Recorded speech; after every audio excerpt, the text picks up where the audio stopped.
you want to have a better marriage, right? I mean, who doesn't want to have a better marriage? So I want to do this little short series to talk about, for husbands and wives, how to improve your marriage, because our marriages aren't perfect, right? We're all imperfect people in an imperfect union, and we can all do better. We can all strive harder. So this is what this series is for. So here's the thing. If you know people who are married, or if you are married, I want you to share this with your married friends, and let's all do better about working together and have #marriage goals. So here's part one. And before I jump into this, I just want to say I'm not a marriage counselor, but my wife and I have been married for almost 18 years.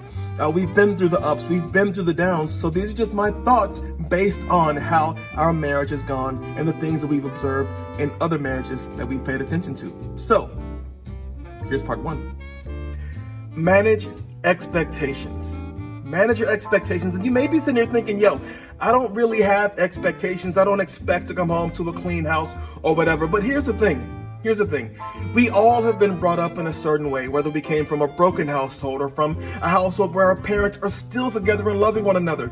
We all have these things that are ingrained into us, ways that we think things should go, how the washer should be loaded. And I laugh because this is a discussion that my wife and I have a lot of times, but we all have these expectations about whether we go to church or whether, we spend holidays with one side of the family versus the other.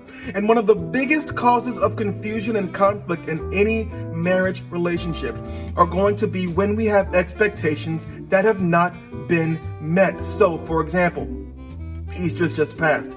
So let's say that we spend Easter with my wife's family rather than mine. How will I feel about that? And how am I verbalizing that to my spouse versus me feeling some type of way and feeling hurt, my feelings feeling trampled on, instead of talking with her about those things?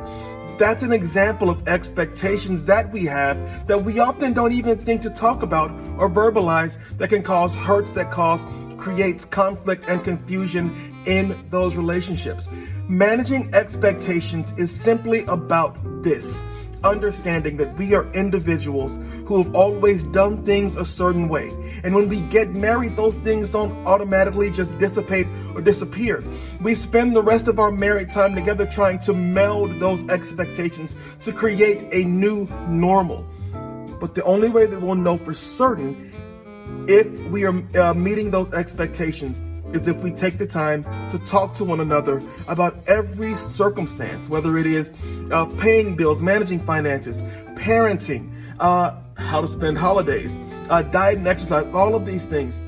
We bring those into our marriage relationships, but it's our job to not stop there. It's our job to continue talking and figuring and hashing all of these things out as we grow together, because that's the goal. Loving each other for the long haul, creating a new normal, a new union with God as the head. So manage those expectations, talk about them, make no assumptions. But if you do, always assume the best in your spouse, because that's why you love them, right? And we want to stay married for life. Yeah. See you next time.